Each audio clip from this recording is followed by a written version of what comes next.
In this video, you're going to learn how to use cruise control inside of the GMC Terrain.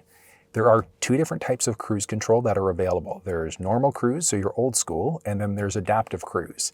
And the difference, the normal cruise is, let's say you set it at 60.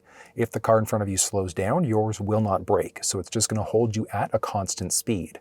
Versus the adaptive cruise control is your set it and forget it cruise.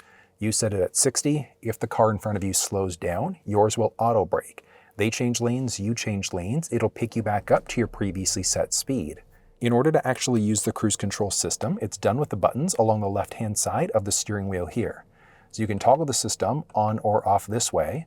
Your cluster might look slightly different just depending on what mode that you're in, but for the purposes of this video, I think the driver assistance screen makes the most sense.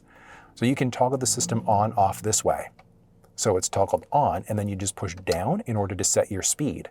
You could increase or decrease 1 kilometer 1 mile per hour at a time, push and hold up or push and hold down to increase decrease at larger increments. You can hit the brake pedal to cancel or pause your speed.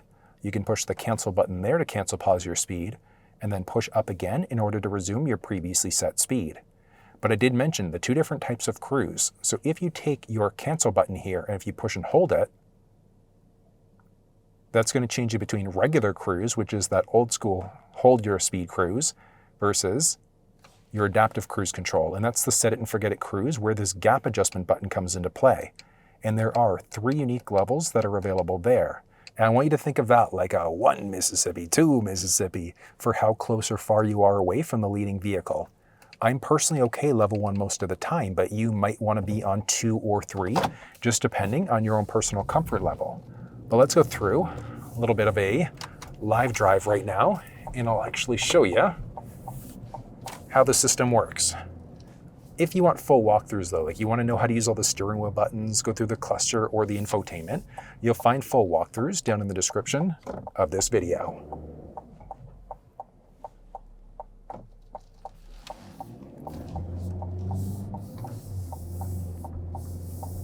So starting off, I can turn the cruise control system on by pushing this button and then set my speed by pushing down.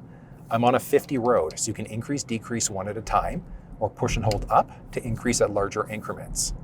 From there, I've got the adaptive cruise system on, so I can adjust my gap between me and the car that's in front of me. The car does have full stop and go capabilities to a degree. One thing it doesn't have though is red light recognition. So if you're coming up to a red light and there's nobody stopped in front of you, you will have to brake yourself. If you ever brake or cancel the speed, you'd push up again in order to resume your previously set speed. The car does have a lane keeping system, and it's currently enabled because you can see that the lane markings are recognized, it's green. So it's not self-driving, it's not a lane centering system, so it's only going to nudge you back into your lane if it starts to recognize you veering over without signaling. But the cruise system is great. If it's not accelerating fast enough, you can hit the gas pedal in order to speed up a little bit quicker. As I mentioned, if you ever hit the brake pedal, you just have to manually push up in order to resume your previously set speed again. But there is, as I mentioned, full stop and go capabilities, so the car can take you down to a complete stop as well.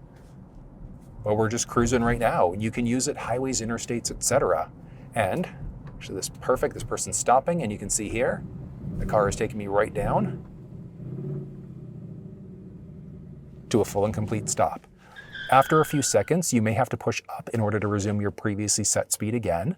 But if you want full walkthroughs, as I mentioned, all the different steering wheel buttons, going through the cluster screen or the infotainment, you'll find full walkthroughs down in the description of this video. But that's how you use the cruise control system inside of the GMC Terrain.